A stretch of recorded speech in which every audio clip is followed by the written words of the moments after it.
الحمد لله نحمده ونستعينه ونستغفره ونؤمن به ونتوكل عليه ونعوذ بالله من شرور أنفسنا ومن سيئات أعمالنا من يهده الله فلا مضل له ومن يضلله فلا هادي له ونشهد أن لا إله إلا الله وحده لا شريك له ونشهد أن سيدنا ومولانا محمدا عبده ورسوله قال الله تبارك وتعالى في كلامه المجيد والفرقان الحميد أعوذ بالله من الشيطان الرجيم بسم الله الرحمن الرحيم إنا أنزلناه في ليلة القدر وما أدراك ما ليلة القدر ليلة القدر خير من 1000 شهر تنزل الملائكة والروح فيها بإذن ربهم من كل أمر سلام هي حتى مطلع الفجر وقال النبي صلى الله عليه وسلم من قام ليلة القدر إيمانا واحتسابا غفر له ما تقدم من ذنبه صدق الله العظيم. تمام تعریفیں اس رب ذوالجلال کے لیے سدا بہار ہے کہ جس نے انسانوں کو اشرف المخلوقات بنایا، اور لاکھوں درود و سلام ہو آقا مدنی سرکار دو عالم صلی اللہ علیہ وسلم پر، کہ جنہوں نے امت کو، اللہ کے بندوں کو اللہ کے بندوں تک پہنچانے کے لیے ہر ممکنہ کوشش فرمائی ہے، اور اللہ تبارک و تعالیٰ کا احسان و فضل ہے کہ اس رب ذوالجلال نے ہم سب کو، ہم جیسے گنہگار بندوں کو اپنی یہ مہربان اور اپنی عنایت ہم پر فرمائی ہے کہ اس رب ذوالجلال نے ہم کو ایک ایسی رات عطا فرمائی جو 1000 مہینوں سے افضل ہے۔ چنانچہ اللہ تبارک و تعالیٰ اپنے کلام مجید میں ارشاد فرماتا ہے اِنَّا أَنزَلْنَاهُ فِي لَيْلَةِ الْقَدْرِ، کہ یقیناً ہم نے قرآن مجید کو لیلۃ القدر یعنی شب قدر میں نازل فرمایا۔ وَمَا أَدْرَاكَ مَا لَيْلَةُ الْقَدْرِ، اے حبیب، اے پیارے حبیب، آپ کو کیا معلوم کہ لیلۃ القدر کیا چیز ہے؟ پھر فرمایا کہ لیلۃ القدر خیر من 1000 شہر، کہ لیلۃ القدر 1000 مہینوں سے افضل ہے۔ آگے فرمایا کہ اس رات میں ہوتا کیا ہے؟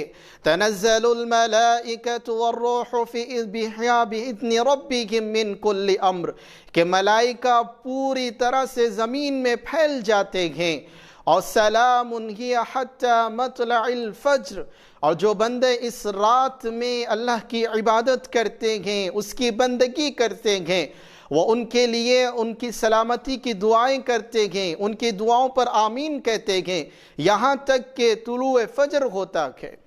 اس وقت تک اللہ تبارک و تعالیٰ کی نورانی مخلوق فرشتے زمین پر پھیل جاتے ہیں۔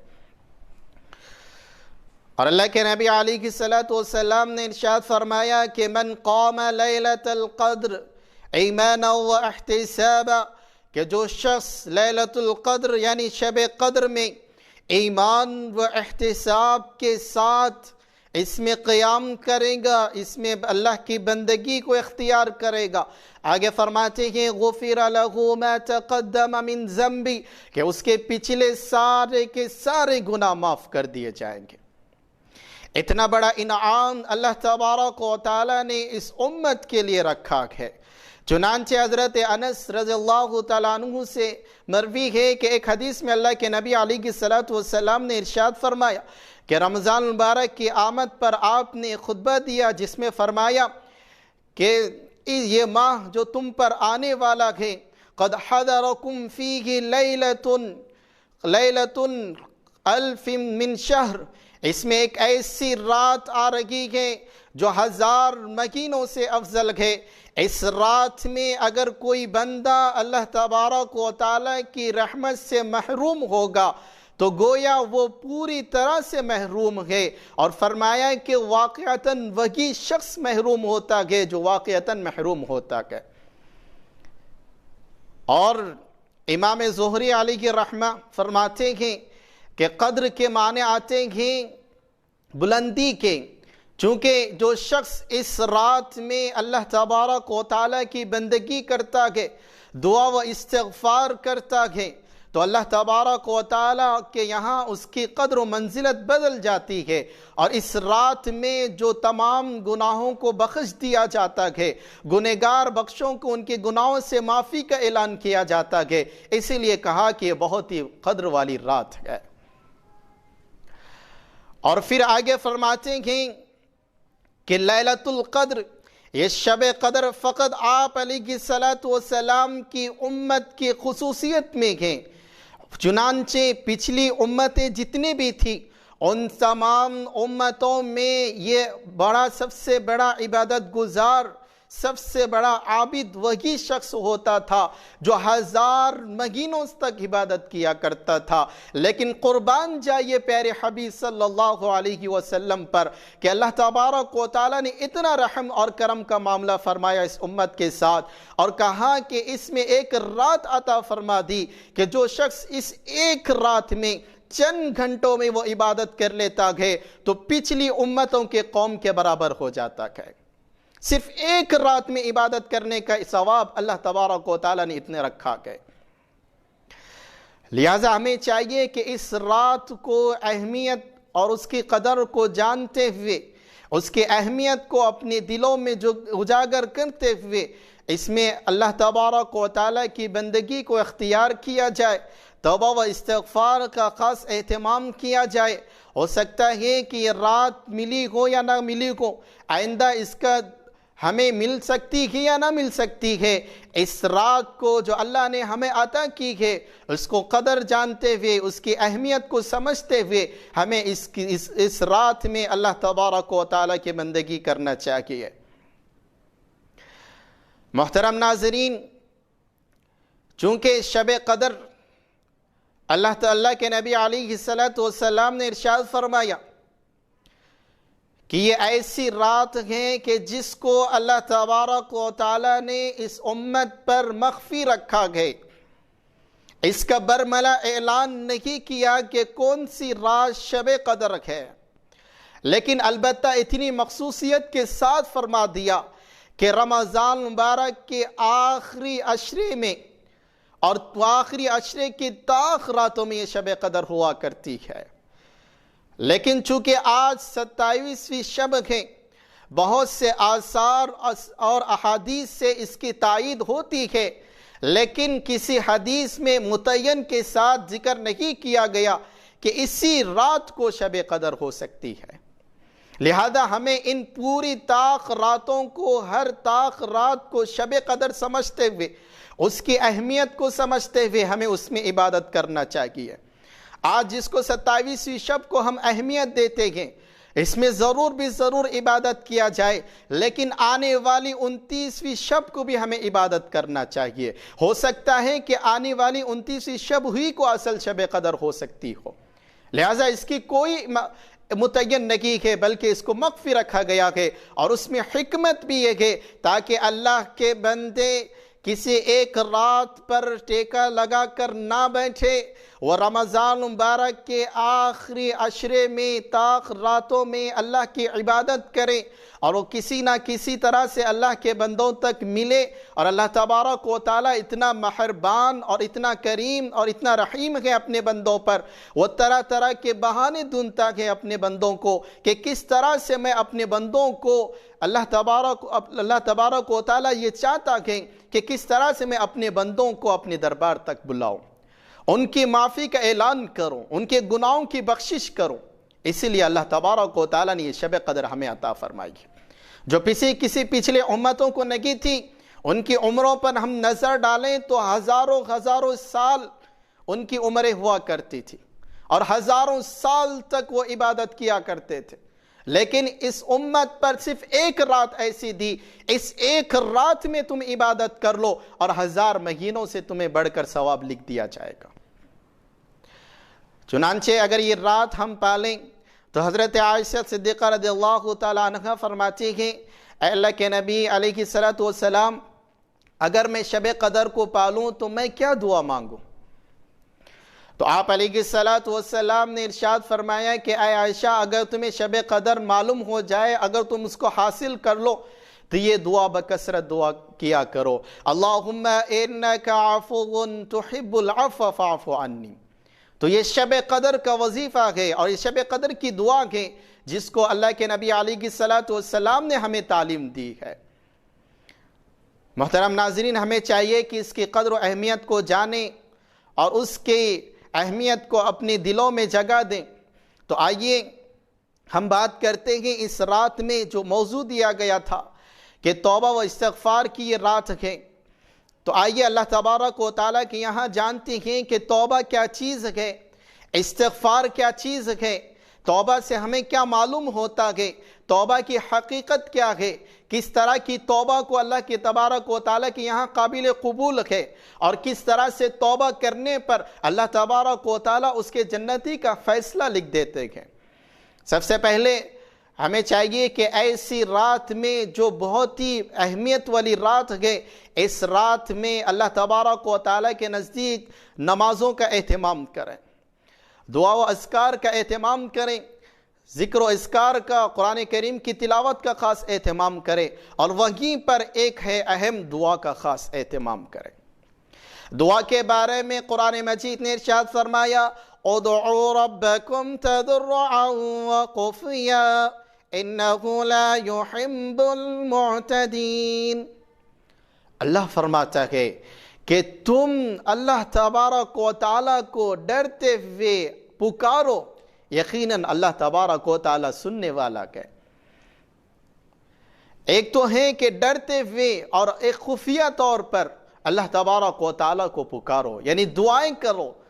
انہ لا یحب المعتدین، اور اللہ تبارک و تعالیٰ حد سے بڑھ جانے والوں کو پسند نہیں فرماتا۔ اور اسی طرح سے ایک آیت مبارکہ میں فرمایا کہ وَقَالَ رَبُّكُمُ ادْعُونِي أَسْتَجِبْ لَكُمْ۔ اللہ فرماتا ہے کہ تم میرے لیے دعا کرو، میں تمہاری دعاؤں کو ضرور قبول فرماتا ہوں۔ تو یہ معلوم ہوا کہ اللہ تبارک و تعالیٰ کے نزدیک دعا بھی بہت اہم چیز ہے۔ چنانچہ دعا کی اصطلاحی تعریف ہم کریں تو امام ابن حجر عسقلانی رحمۃ اللہ علیہ فرماتے ہیں، ہوا اظہار غایت التذلل، کہ دعا کے معنی آتے ہیں کہ آدمی انتہائی درجے عاجزی اور انکساری کر کے اللہ تبارک و تعالیٰ کے سامنے حاضر ہو، یہ دعا کہلاتا ہے۔ اور فرمایا کہ دعا ایک عبادت ہی نہیں بلکہ ہر عبادت کا خلاصہ اور اس کا مغز ہے۔ فرمایا کہ الدعاء مخ العبادہ، کہ دعا تمام عبادتوں کا مغز ہے۔ وہ انسان بیوقوف ہے جو اگر کسی ایک کیلے کو لے کر اگر اس کے چھلکے کو نکال کر اندر کا پھینک دے اور وہ چھلکا کھانا لگے تو ہم اس کو کہتے ہیں کہ یہ بیوقوف آدمی ہے۔ تو اسی طرح سے یہ فرمایا جا رہا ہے کہ دعا کے تمام عبادتوں کا مغز ہے، تمام عبادتوں کا خلاصہ ہے، لہٰذا ہمیں چاہیے کہ عبادتوں کے بعد دعاؤں کا خاص اہتمام کرنا چاہیے، اور اس دعا کے قبول ہونے کے لیے سب سے پہلی چیز ہے اللہ تبارک و تعالیٰ کی اخلاص اور اس کی معرفت ہونی چاہیے۔ ایک بزرگ فرماتے ہیں کہ ان سے کسی نے پوچھا کہ ہم کتنی دعائیں مانگتے ہیں لیکن اس کے باوجود ہماری دعائیں قبول نہیں ہوتی، آخر کیا وجہ ہے؟ تو انہوں نے کیا ہی بڑا جملہ ارشاد فرمایا کہ تم اس خدا کو پکارتے ہو جس خدا کے بارے میں تم جانتے ہی نہیں ہو۔ تو معلوم یہ ہوا کہ دعا کے قبول ہونے کے لیے اخلاص کا ہونا ضروری ہے، اللہ کی معرفت کا ہونا ضروری ہے، اللہ کی پہچان ہمارے دلوں کا ہونا ضروری ہے، اللہ کی محبت، اللہ کا عشق ہمارے دلوں میں ہونا ضروری ہے، تبھی یہ دعاؤں کا اثر ہمارے اندر پایا جاتا ہے۔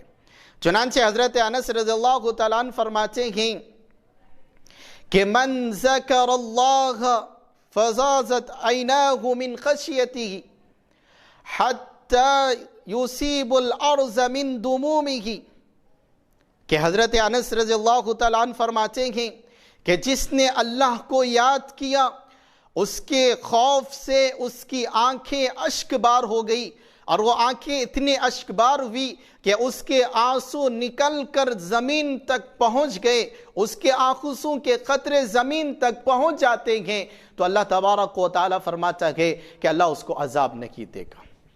تو معلوم ہے کہ اللہ دعا کا اسی وقت قبول ہوگی جب ہم پوری خشیت کے ساتھ، پوری معرفت کے ساتھ ہم دعا کرنا چاہیے۔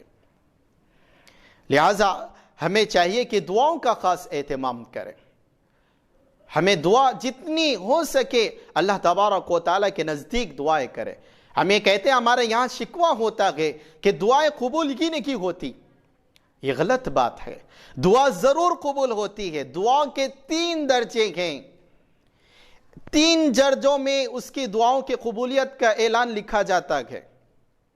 پہلی صورت یہ ہوتی ہے کہ آدمی جو دعا کرتا ہے وہ اپنے لیول سے کراس ہو کر دعا کرتا ہے، یعنی جو چیز اس کو مانگنی تھی وہ نہیں بلکہ کوئی اور چیز مانگتا ہے، تو اللہ تبارک و تعالیٰ اس کو وہ چیز نہیں بلکہ دوسری چیز ادا کرتا ہے۔ کیوں؟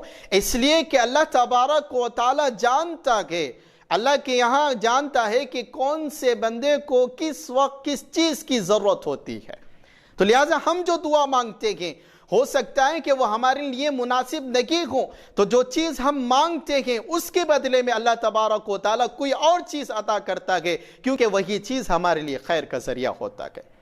اسی طرح سے دوسری چیز، جو چیز ہم دعا میں مانگتے ہیں، اکثر ہم دعا کرتے ہیں، لہٰذا ہمیں اس بات کا پورا یقین کرنا چاہیے کہ دعاؤں کا قبول ہونا اللہ تبارک و تعالیٰ کے نزدیک برحق ہے۔ کوئی دعا رائے نہیں جاتی، کبھی نہیں جاتی، لیکن ہمیں اس کو سمجھنے کی ضرورت ہے۔ دوسری چیز جو ہے کہ اللہ تبارک و تعالیٰ کے نزدیک جو بندہ دعائیں کرتا ہے، اللہ تبارک و تعالیٰ اس کے دعا کو اٹھا کر رکھ دیتا ہے، جسے اسٹاک کر رکھ دیتا ہے۔ اب جیسے کہ کوئی حادثہ آ جاتا ہے تو اس حادثے کے وقت اس کو بچا لیا جاتا ہے، یہ اسی دعا کا اثر تھا جو بندہ دعا کرتا ہے، یعنی جو بندہ جو چیز اللہ تبارک و تعالیٰ سے مانگتا ہے اس کے بدلے میں اللہ تبارک و تعالیٰ اس پر آنے والی آفات اور مصیبات کو روک لیتا ہے، یہ دعا کا دوسرا درجہ ہے۔ اور اسی طرح سے اللہ تبارک و تعالیٰ دعاؤں کو دیتا ہے، اس بندے کو جو دعا مانگتا ہے اس کو ضرور بھی ضرور عطا کرتا ہے، لیکن اس میں صبر سے کام لینا چاہیے۔ تو یہ معلوم ہوا کہ اللہ تبارک و تعالیٰ کے نزدیک دعا ضرور قبول ہوتی ہے، ہمیں اس پر پورا اعتقاد اور پورا یقین رکھنا چاہیے۔ اگر اللہ پر جتنا اعتقاد ہمارا پختہ ہوگا، جتنا یقین پختہ ہوگا، اللہ تبارک و تعالیٰ اس سے بڑھ کر اللہ ہمیں عطا فرمائے گا۔ آج ہم دیکھتے ہیں کہ ہم دعا کر رہے ہیں لیکن ہمیں یہ معلوم ہوتا ہے کہ ہماری وہ دعا قبول نہیں ہوئی، لیکن ہم دیکھتے ہیں کہ فلاں جگہ ہمیں سفر کرنا تھا، کسی وجہ سے ہماری گاڑی کینسل ہو گئی، پھر اس کے بعد معلوم ہوا کہ جس گاڑی سے ہم جا رہے تھے اس گاڑی کا ایکسیڈنٹ ہو گیا، تو ہم جا رہے تھے کسی وجہ سے تاخیر ہو گئی، نہیں جا سکے، تو ہم اگر جاتے تو وہ گاڑی کے ساتھ ہم بھی ایکسیڈنٹ میں ہلاک ہو جاتے، لیکن اللہ نے ہمیں بچا لیا۔ یہ کیا وجہ تھی؟ یہ دعا ہی کا نتیجہ تھا جو بندہ اللہ تبارک و تعالیٰ کے نزدیک کرتا ہے۔ لہٰذا ہمیں چاہیے کہ دعاؤں کا خاص اہتمام کیا جائے۔ دعا کے نزدیک، اللہ تبارک و تعالیٰ کے نزدیک وہ بندہ معزز بن جاتا ہے۔ دعا کرنے سے اللہ کے نزدیک وہ بندہ مقرب بندوں میں سے شمار ہو جاتا ہے۔ دعا کے بارے میں بے شمار ہیں۔ حضرت اسماعیل علیہ السلام کی بیوی حضرت حاجرہ علیہ السلام، جب انہوں نے اپنے بیٹے اسماعیل کو، حضرت ابراہیم علیہ السلام کی بیوی حضرت حاجرہ علیہ السلام اپنے بیٹے اسماعیل کے لیے جب وہ پانی سے بلبلا رکھے تھے، اس وقت انہیں دعا مانگی تو وہاں پر اللہ کو انہوں نے پایا۔ اسی طرح سے حضرت یوسف علیہ السلام نے جب ان کے بھائیوں نے کنویں میں پھینک دیا تھا، انہوں نے وہ اس تاریکی میں رہ کر اللہ تبارک و تعالیٰ کو وہاں پایا، تو وہ اللہ تبارک و تعالیٰ نے ان کی مدد فرمائی۔ اسی طرح سے حضرت آدم علیہ السلام نے بھی دعائیں مانگی تو اللہ تبارک و تعالیٰ نے ان کی بھی دعا کو قبول فرمایا۔ اسی طرح سے حضرت یونس علیہ السلام نے کہ مچھلی کے پیٹ میں تاریکی کی حالت میں انہوں نے دعا مانگی تو اس وقت اللہ نے وہاں پہ ان کو پایا۔ تو یہ اس سے معلوم ہوتا ہے کہ اللہ ہر جگہ ہماری دعاؤں کو سننے والا ہے، لیکن ہمیں اس پر اعتقاد ہونا چاہیے۔ اور یاد رکھیے، اس بات کو ذہن نشی کر لیا جائے کہ دعا یہ امت کی خصوصیت میں سے ہے کہ پچھلی امتیں جتنے بھی گزری، اللہ تبارک و تعالیٰ صرف نبی کو کہتا تھا اے نبی تم دعا مانگو، ہم تمہاری دعا کو قبول کریں گے۔ لیکن قربان جائیے پیارے حبیب صلی اللہ علیہ وسلم کی امت پر کہ اللہ نے اعلان کر دیا اے محمد کے محمدیوں اب تم مانگو، ہم تمہاری دعا کو قبول فرمائیں گے۔ یہ امت کی خصوصیت میں سے ہے دعا مانگنا، ورنہ تو پچھلی امتوں کو صرف انبیاء کو حکم دیا گیا تھا کہ وہ دعا مانگے، لیکن اس امت کو، پوری امت کو مخاطب ہو کر اللہ نے فرمایا تم دعا مانگو، ہم تمہاری دعا کو قبول فرمائیں گے۔ لیکن ہمیں دعا صرف پڑھی نہیں جانا چاہیے، دعا دل کی آواز کا نام ہے۔ صرف رٹ لینے سے یا پھر جملے دہرانے کا نام دعا نہیں ہے۔ دعا تو وہ ہے جو دل سے نکلے، دل سے جو آواز نکلے اسی کا نام دعا ہے۔ در کریم سے بندے کو کیا نہیں ملتا، مانگ کر تو دیکھ جس طرح سے مانگنا ہے۔ ہم جس طرح سے مانگ کر دیکھیں اس طرح سے اللہ تبارک و تعالیٰ ضرور بندے کو عطا فرماتا ہے۔ لہٰذا ان احادیث کو سامنے رکھ کر ہمیں یہ معلوم ہوتا ہے کہ ہمیں دعاؤں کا خاص اہتمام کرنا چاہیے۔ کبھی دعا ایک ایسی چیز ہے جو انسان کی تقدیر کو بدل سکتی ہے۔ دعاؤں سے سارے انبیاء نے کہاں کہاں اپنا مقام پایا ہے۔ صحابہ کرام کے حالات پر ہم نظر ڈالیں، کیسے کیسے دعاؤں پر اللہ نے کیسے کیسے ان کو مقام عطا کیا ہے، دعاؤں کے کیا کیا نتیجے ہوا کرتے ہیں۔ بے شمار ہمارے بزرگان اور اسلاف کی اس میں کتابیں بھری پڑی ہے کہ دعا کے نتیجوں کو، دعا کے اثرات کو انہوں نے اپنے دلوں میں پایا ہے۔ لہذا ہمیں بھی اگر اس پر اعتقاد ہوگا تو یقین ہمیں ضرور دعا کا اثر ہماری زندگی میں بھی نصیب آئے گا۔ اور اسی طرح سے ایک چیز ہے کہ ہمیں چاہیے کہ ان دعاؤں کے لیے سب سے پہلے ہے ہم اپنے گناہوں سے اجتناب کریں۔ جتنا انسان اللہ کی معرفت کو پہچانے گا، اللہ کے مرتبے اور مقام کو پہچانے گا اور اپنے گناہوں سے باز رہے گا، اس کے سارے احکامات کو بجا لائے گا، ٹھیک اسی طرح سے اس کے دعاؤں میں اثر پایا جائے گا۔ اور وہ فرمایا کہ حضرت عبداللہ ابن مسعود رضی اللہ تعالیٰ عنہ سے مروی ہے، آپ فرماتے ہیں اللہ کے نبی علیہ السلام نے فرمایا التائب من الذنب کمن لا ذنب لہ، کہ گناہوں سے توبہ کرنے والا شخص ایسا ہی ہے گویا اس نے گناہ ہی نہیں کیا۔ تو معلوم ہوا کہ جب بھی گناہ ہو جائے تو فوری توبہ کر لیا جائے۔ اگر گناہ ہونے کے بعد فوری توبہ کر لیتا ہے تو اللہ فرماتا ہے وہ ایسا ہی ہے گویا اس نے گناہ ہی نہیں کیا۔ لیکن توبہ کیسی ہونا چاہیے؟ توبہ کی حقیقت کیا ہے؟ آئیے قرآن کریم سے ہم سماعت فرماتے ہیں۔ اللہ تبارک و تعالیٰ ارشاد فرماتا ہے یا ایھا الذین آمنوا توبوا الی اللہ توبۃ نصوحا، اللہ فرماتا ہے کہ تم اللہ تبارک و تعالیٰ کے نزدیک توبہ کرو، بلکہ فرمایا توبہ نصوحہ ہونا چاہیے۔ اب یہ توبہ نصوحہ کیا چیز ہے؟ چنانچہ حضرت عمر رضی اللہ تعالیٰ عنہ فرماتے ہیں توبہ نصوحہ کا مطلب یہ ہوتا ہے کہ جس طرح سے تھنوں سے نکالا جاتا ہے دودھ، وہ اسی طرح سے تھن میں واپس نہیں جا سکتا، ٹھیک اسی طرح سے بندے کو چاہیے کہ وہ اپنے گناہوں سے اسی طرح سے توبہ کر لے کہ پھر دوبارہ اس گناہ پر آمدہ نہ ہو۔ کہ جس طرح سے بکری کی تھنوں پر جو دودھ نکالا جاتا ہے، ٹھیک اسی طرح سے ناممکن محال ہے کہ ہم دودھ کو اسی طرح سے واپس پہنچائے، یہ ناممکن ہے، محال ہے۔ ٹھیک اسی طرح سے بندے کو بھی چاہیے وہ اپنے گناہوں سے اس طرح توبہ کرے کہ گویا وہ اس گناہوں پر دوبارہ لوٹ کر نہ آئے۔ یہ ہے توبہ نصوحہ۔ حضرت حسن بصری رحمت اللہ علیہ فرماتے ہیں کہ توبہ نصوحہ کا مطلب یہ ہوتا ہے کہ آدمی اس بات کا عزم اور استقلال کر لے کہ وہ اس گناہوں پر دوبارہ نہیں جائے گا۔ اور اسی طرح سے حضرت کلبی رحمت اللہ علیہ فرماتے ہیں کہ توبہ نصوحہ کا مطلب یہ ہوتا ہے کہ آدمی دل میں اس بات پر جمے رہے کہ میں اب اس گناہوں پر دوبارہ نہیں جاؤں گا، اور اسی طرح سے آدمی یہ عزم کر لے کہ اب میں اس گناہ پر اپنے دل میں یہ عزم کر لوں گا کہ اس طرح کا گناہ دوبارہ نہیں کیا جائے گا۔ یہ اس طرح سے اگر ہم گناہوں سے باز آ جائیں گے تو یہ اصل توبہ نصوحہ ہے، یہی اصل توبہ ہے۔ اور اسی توبہ کے بارے میں اللہ تبارک و تعالیٰ نے ارشاد فرمایا کہ ایسا توبہ کرنے والوں کو اللہ تبارک و تعالیٰ جنت کا فیصلہ لکھ دیتا ہے۔ اور حضرت علامہ ابن قیم رحمت اللہ علیہ فرماتے ہیں کہ توبہ بھی 3 چیزوں کا نام ہے۔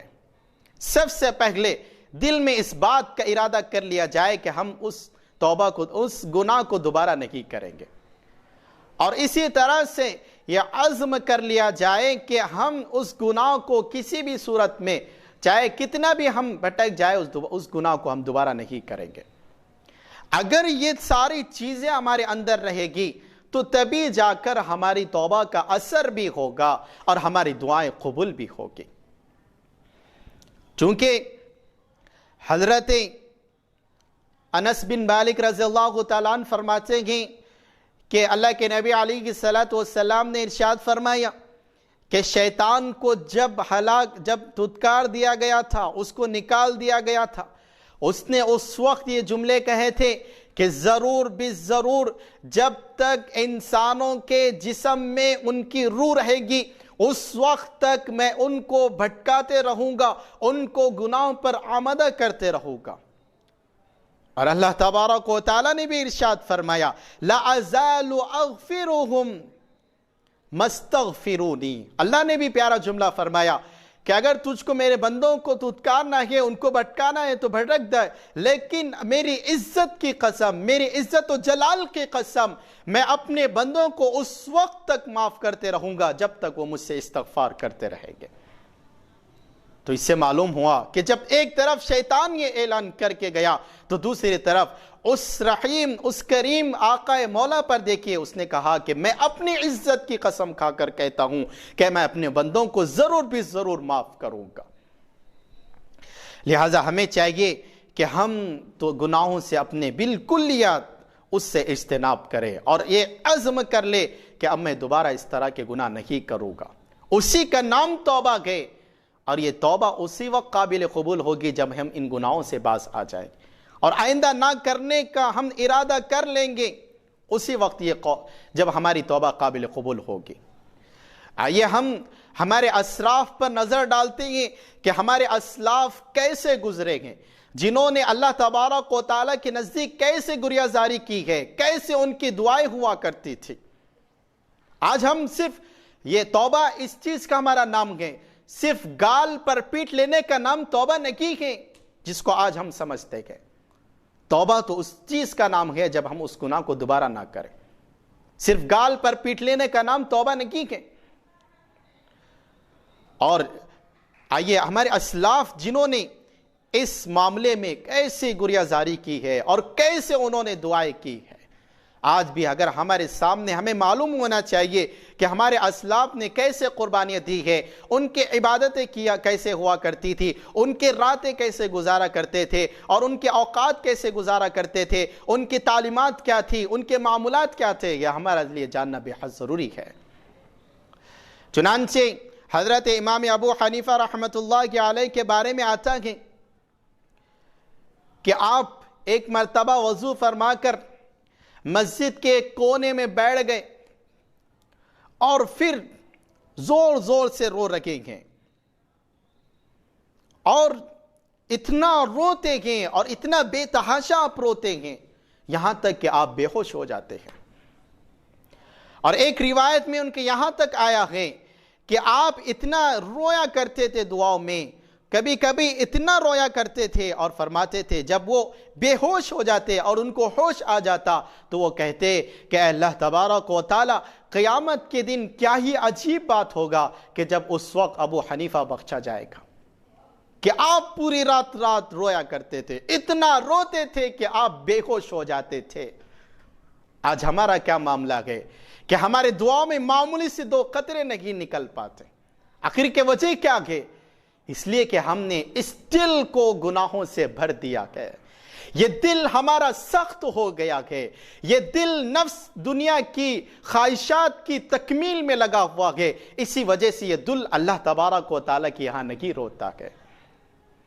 اسی طرح سے حضرت عبداللہ ابن مبارک رحمت اللہ علیہ کے بارے میں آتا ہے کہ آپ اتنی گریہ زاری کرتے تھے، آپ اتنا دعا کیا کرتے تھے کہ ایک مرتبہ آپ اپنی داڑھی کو پکڑ کر دعائیں کرتے تھے اور یہ کہتے تھے کہ اے اللہ مجھ کو معاف فرما دے کہ کل قیامت کے دن پتہ نہیں کیا ہوگا، کہ آپ نے فرمایا ان الابرار لفی نعیم و ان الفجار لفی جحیم، کہ ایک طرف اللہ فرما رہا ہے کہ نیکوکار جنت میں ہوگے اور برے کار دوزخ میں ہوگے۔ آپ اس معاملے کو دل و دماغ میں سوچ کر ہمیشہ یہ تڑپ رہتے تھے، ہمیشہ ان کو فکر لگی ہوئی رہتی تھی کہ میرا معاملہ کن لوگوں میں سے ہوگا، کہ آپ اتنی دعائیں کیا کرتے تھے کہ اے فرماتے تھے کہ آپ اپنی داڑھی پکڑ کر دعائیں کرتے تھے اور فرماتے تھے اے اللہ میرے بڑھاپے پر رحم فرما، اور میرے اور ہر وقت آپ معافی کے لیے دعائیں مانگا کرتے تھے۔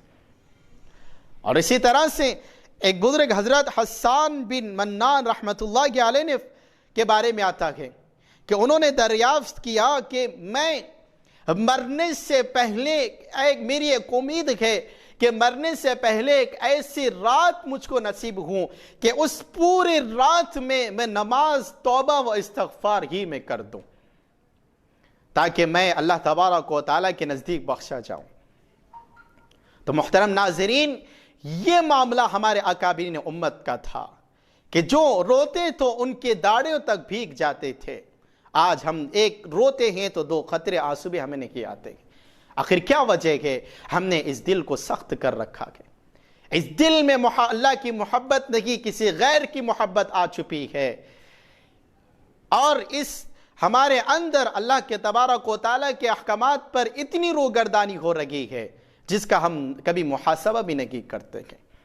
لہذا ضرورت اس بات کی ہے کہ ہم سچے دل سے توبہ کریں اور سچے دل سے استغفار کریں، کیونکہ اللہ تبارک و تعالیٰ اعلان کر رہا ہے کہ میں اپنے بندوں کو معاف کرنے والا ہوں، اور وہ تو چاہتا ہی ہے کہ میرا بندہ میرے پاس آئے، مجھ سے دعائیں مانگے، مجھ سے مغفرت مانگے، چونکہ اللہ تبارک و تعالیٰ اس رات میں بھی پورے فرشتوں کو بھیج دیتا ہے، پورے فرشتے زمین پر پھیل رہے ہیں، اور خوش نصیب ہوگا وہ بندہ جو اس رات میں اللہ تبارک و تعالیٰ کے حاضر میں بیٹھ کر دعائیں کرتا ہے اور اس کی دعا پر فرشتے آمین کہتے ہیں۔ جس کے دعا پر فرشتے آمین کہے اس دعا کے قبول ہونے میں کوئی شک نہیں ہے۔ اللہ تو پکار کر اعلان کر رہا ہے، رات کے آخری حصے میں اللہ کہتا ہے کوئی بخشش کرنے والا، ہے کوئی معافی کا طلبگار کہ میں اس کی معافی کر دوں۔ لہٰذا ہمیں چاہیے کہ آئیں اپنی سارے گناہوں سے توبہ کر لیں اور یہ عزم کر لیں جس طرح سے اکابرین امت نے ہمیں بتلایا گئے کہ اس طرح سے عزم کر لیں کہ دوبارہ اس گناہ پر آمدہ نہ ہوگے، صرف وقتی طور پر توبہ ہوگی، پھر اس پر گناہ کریں گے تو یہ توبہ قابل قبول نہ ہوگی۔ لہٰذا پورے عزم کے ساتھ، پورے ارادے کے ساتھ ہم اپنے گناہوں سے توبہ کر لیں، اور اس یہ مبارک رات میں کہ جس میں اللہ تبارک و تعالی ہم تھوڑا سا وقت نکالے، اس روٹھے ہوئے رب کو منا لے۔ کب تک اللہ کی نافرمانی میں اپنی زندگی کو گزارتے رہے گے؟ کب تک اپنی زندگیوں کو نبی کی تعلیمات سے دور رکھو گے؟ کب تک اپنے گھروں کو بے دین بناتے رہو گے؟ کیا وقت نہیں آیا ہے کہ ہمارے دل نرم ہو جائے، ہمارے دل اللہ کے خوف سے لرز جائے؟ کیا وقت ابھی نہیں آیا ہے کہ اللہ سے معافی مانگ لیں، ہم اللہ جو روگردانی کر رہے ہیں اس سے باز آ جائے؟ اور اللہ تبارک و تعالی اس رات میں معافی کا اعلان کر رکھا ہے۔ آئیے ہم اللہ تبارک و تعالی کے حضور میں معافی کر لیتے ہیں، اپنے گناہوں سے بخشش مانگ لیتے ہیں۔ چنانچہ آج ہمارا دیکھتے ہیں ہمارا یہ حال ہو گیا ہے کہ ہمارا جینا مرنا اللہ کے لیے ہو جائے، ہمارا جینا مرنا اللہ کے لیے ہو جائے، اور اسی طرح سے ہم خدا و محمد کے ہو جائے، ہم پوری طرح سے خدا کے ہو جائے۔ ہمارا تعلق اللہ سے کٹ گیا ہے، اور عجیب اور افسوس کی بات ہے کہ ہم اللہ سے رحمت کے طلبگار ہیں۔ ہمارے اللہ ہی سے تعلق کٹ گیا ہے، اور پھر ہم اللہ سے رحمت کے طلبگار ہیں۔ ہمارا اللہ سے رشتہ کٹ گیا ہے، اور پھر بھی اچھی امید رکھنے کے ہم قائل ہیں۔ پہلے اس روٹھے ہوئے رب کو تو ہم منا لیں۔ ہماری زندگی اللہ کے بندگیوں سے خالی ہو گئی ہے۔ کتنے قوم کے بیٹے اور بیٹیاں ایسی ہیں جنہوں نے اللہ کے نبی علیہ السلام کے نمونے کو اپنا آئیڈیل بنایا ہے؟ آئیے اپنے نفس کا محاسبہ کر لیں۔ کتنے قوم کے بیٹے بیٹیاں ایسی ہیں جنہوں نے اپنا آئیڈیل حضرت محمد رسول اللہ صلی اللہ علیہ وسلم کو بنایا ہے، اور اللہ سے بے وفائی کر کے ہم اللہ کے امیدگار بن جائیں، اللہ کی رحمت اور اس کے برکت کے طلبگار بن جائے، یہ ہرگز نہیں ہو سکتا۔ لہٰذا سب سے پہلے ہم اللہ کے ہو جائیں، ہماری زندگی اللہ کی بندگی سے بھر جائیں، اور اللہ سے بے وفائی کے بجائے وفائی کرنے والے بن جائیں، اور اللہ سے اپنے تعلق کو مضبوط کر لیں کہ وہ رحیم، وہ کریم، وہ آقا جو 70 ماؤں سے زیادہ محبت رکھنے والا ہے۔ ہم ایک ماں کی محبت اور اس کی التجا دیکھتے ہیں کہ کس طرح سے ایک ماں اپنے ایک روتے ہوئے بچے کو کس طرح سے وہ لے کر اس کو سنبھالتی ہے۔ اگر وہی بچہ رات میں اڑ جائے تو پوری اپنی نیند کو گوا دیتی ہے، پوری نیند کو قربان کر دیتی ہے، لیکن اپنے بچے کو سنبھالتی ہے۔ یہ اس ایک ماں کی محبت کا یہ عالم ہے، تو وہ اللہ، وہ رحیم، وہ کریم جو 70 ماؤں سے زیادہ محبت رکھنے والا ہے، تو اس کا کیا عالم ہوگا؟ ہم نے اللہ تبارک و تعالیٰ کی حقیقت کو جانا ہی نہیں ہے۔ لہٰذا ہمیں چاہیے کہ ہم اس آخر میں ہمیں گزارش کریں گے کہ اللہ تبارک و تعالیٰ سے اس رات میں جو اللہ تبارک و تعالیٰ نے اس امت کو عطا کی ہے، اور اس امت کی میں نے یہ بات ذکر کی کہ اس امت کی خصوصیت میں سے 2 چیزیں ہیں، وہ ہے ایک لیلۃ القدر یعنی شب قدر کا ہمارے لیے نصیب ہونا، اور دوسرا دعا کا ہمارے لیے نصیب ہونا۔ لہٰذا ہم دعاؤں کا بھی خاص اہتمام کریں۔ اللہ تبارک و تعالیٰ ضرور سنتا ہے، لیکن ہم آج اس رات میں عہد کر لے، پورا عزم استقلال کر لے کہ ہم اپنے گناہوں سے باز آ جائیں گے۔ آئیے ابھی اس وقت بیٹھ کر ہم گناہوں سے توبہ کر لیں گے، اور ایک رات کی تنہائی میں اکیلے بیٹھ کر اپنے رب کے سامنے روئیں گے، گڑ گڑائیں گے، ایک گرم 2 آنسو کے قطرے نبھائیں گے، اور اللہ تبارک و تعالیٰ سے ہم دعا کر کے اپنے گناہوں سے توبہ کر لیں گے۔ آج ہم دیکھ رہے ہیں کہ اللہ کی حقانیت، اللہ کی جو بادشاہت پوری دنیا پہ چھائی ہوئی ہے، اگر اس رب کو ہم ناراض کر لیں گے تو ہمارا کیا عالم ہوگا؟ اگر اس رب کو ہم راضی کر لے جس کی بادشاہت پوری دنیا پر چل رہی ہے، جس کا ہم آج مشاہدہ کر رہے ہیں، ایسا رب ہمارا حامی و مددگار بن جائے گا تو کوئی کسی انسان کی کیا مجال کہ وہ ہمارا بال بکا کر سکے۔ اس رب کو منانے کی ضرورت ہے، اور یہ جو رات ہے اس رات کو اہمیت سمجھتے ہوئے آج کی جو مبارک رات ہے 27ویں شب، اس مبارک رات میں بھی ہم اس کا پورا اہتمام کریں، اور آنے والی جو رات ہے 29ویں شب کو اس کا بھی خاص اہتمام کرے، چونکہ ہو سکتا ہے وہ بھی رات ہو یا یہ بھی رات ہو۔ اور یہ جو چند ایام جو بچے ہیں رمضان مبارک کے، ان چند ایام میں اللہ تبارک و تعالیٰ کے نزدیک ہم خوب دعائیں کریں، خوب اپنی مغفرت کروا لیں، اس لیے کہ اللہ کے نبی علیہ الصلوۃ والسلام نے ارشاد فرمایا، ہلاک و برباد ہو شائے وہ شخص کہ جس نے رمضان مبارک کا مہینہ پا کر اس کو حاصل کر کر اپنی گناہوں کی مغفرت نہیں کر لی ہے، ہلاک و برباد ہو جائے شخص۔ اور آپ نے اس دعا پر آمین کہا ہے، جس دعا پر ساری کائنات کے سردار سید الانبیاء والآخرین آمین کہہ دے، اس دعا کے قبول ہونے میں کوئی شک و گنجائش ہی نہیں ہے۔ تو اگر ہم اس رمضان مبارک کے جو آخری ایام ہے، اس ایام کو غنیمت نہ سمجھیں گے اور اس ایام کو اس کی قدر نہ سمجھتے بھی اگر غفلت میں گزار دیں گے اور ہماری مغفرت نہ ہوگی، ہمارے گناہوں سے ہم باز نہیں آئیں گے، تو ہم اس بد دعا کے مستحق ہو جائیں گے۔ لہذا ضرورت اس بات کی ہے، چھوڑ دے اپنے فضول کاموں کو اوقات میں گزارنے کے لیے، چھوڑ دے اپنی، کب تک ہم اللہ تبارک و تعالیٰ کی نافرمانی میں اپنے وقت کو لگائیں گے؟ اللہ نے یہ وقت ہمیں عنایت فرمایا کہ اللہ یہ وقت دے رہا ہے کہ کسی نہ کسی طرح سے بندے میرے در پر آ جائیں۔ لہٰذا ہمیں چاہیے کہ یہ جو چند ایام بیٹھے ہیں، یہ کوئی شاپنگ کرنے کے ایام نہیں ہیں، یہ خرید و فروخت کے ایام نہیں ہیں، بلکہ یہ اپنے رب کو راضی کرنے کے ایام ہے، اس روٹھے ہوئے رب کو منوانے کے یہ ایام ہے۔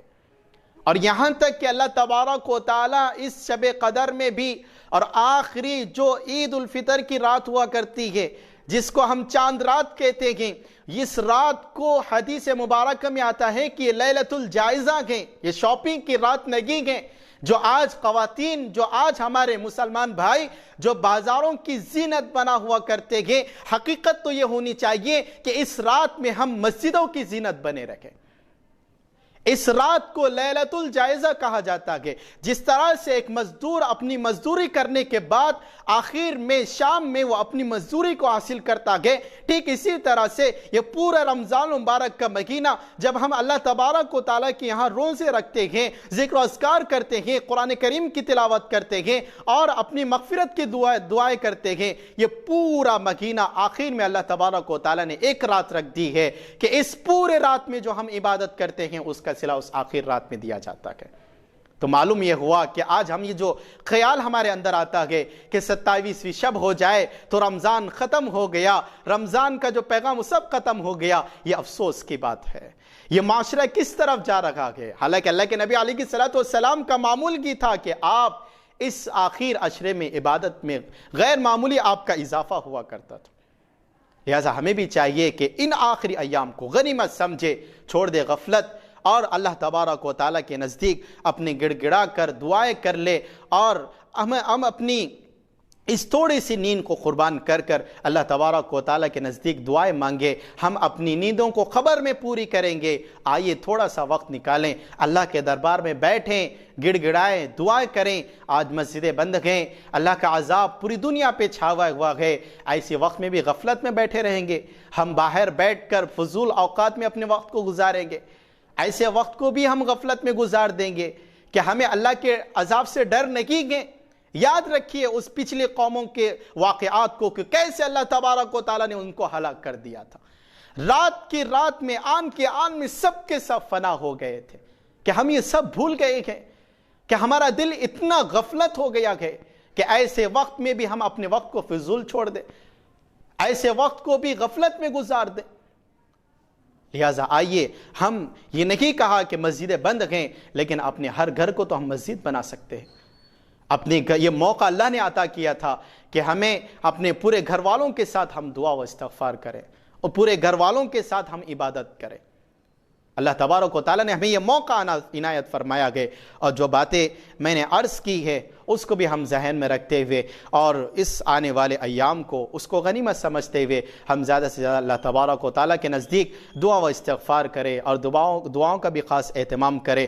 اور دعا کرے کہ اللہ تبارک و تعالیٰ جو یہ عذاب جو پوری دنیا پہ چھایا ہوا ہے، اللہ تبارک و تعالیٰ اس عذاب کو جلد سے جلد پوری دنیا سے اس کا خاتمہ فرمائے، اور اس اللہ تبارک و تعالیٰ اس رمضان مبارک کے ہمارے روزوں کو، ہمارے دعاؤں کو اور ہمارے عبادتوں کو قبول فرمائے، اور جو رمضان مبارک کے مہینے میں ہم گناہوں سے اجتناب کر کے جس طرح سے اس کے ایام گزارے گئے، آنے والے سارے 11 مہینے میں بھی اس طرح سے گزارنے والے بن جائے، اس طرح کے ہم دعائیں کریں۔ اللہ تبارک و تعالیٰ سے دعا ہے کہ اللہ تبارک و تعالیٰ ہمارے ان عبادتوں کو قبول فرمائے، اور ہمارے اس عبادتوں کو، ہمارے تراویح کو، ہمارے قرآن کریم کی تلاوت کرنے کو قبول فرمائے۔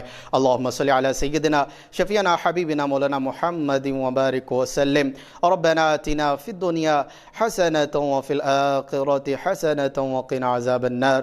اللہم انا نسألک العفو والعافیۃ فی الدنیا والآخرہ۔ اللہم انا نسألک الہدى والتقى والعفاف والغنى۔ اللہم اعنا على ذکرک وشکرک وحسن عبادتک۔ اللہم انا نعوذ بک من البرص والجنون والجذام ومن سیئ الاسقام۔ اللہم احفظنا من هذه البلاء، اللہم احفظنا من هذا البلاء۔ اللہم فنا بحلالک عن حرامک واغننا بفضلک عمن سواک۔ اے اللہ، ایک مولا کریم، تو سارے جہاں کا مالک ہے، تو سارے مکان کا مالک ہے۔ اے اللہ، تو پوری کائنات کا شہنشاہ ہے، ستار العیوب ہے، غفار الذنوب ہے۔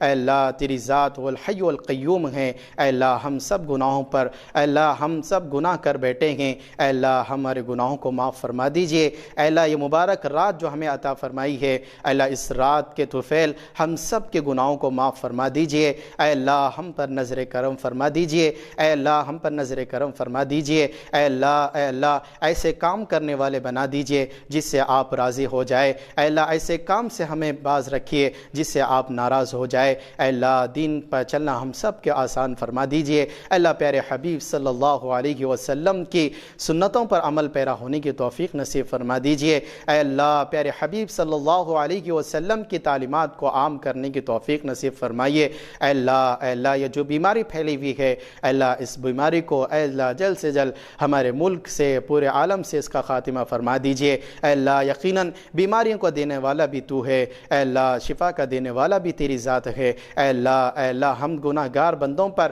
رحم فرما دیجئے، اور ہم سب پر نظر کرم فرما کر اے اللہ اس وبا کو جلد سے جلد ختم فرما دیجئے۔ اے اللہ، جو پریشان حال ہیں، اے اللہ ان کی پریشانی کو دور فرما دیجئے۔ اے اللہ، جن گھروں میں اے اللہ نا اتفاقی ہے، اللہ انہیں اتفاقی عطا فرما دیجئے۔ اللہ، جن گھروں میں بیمار ہیں، اللہ ان کو صحت یاب نصیب فرما دیجئے۔ اللہ، جتنے بندے اللہ قرضدار ہیں، اللہ ان کے قرض کی ادائیگی کے فیصلے نصیب فرما دیجئے۔ اے اللہ، ہمارے مساجد کی، مکاتب کی، خانقاہوں کی، مدارس کی حفاظت فرما دیجئے۔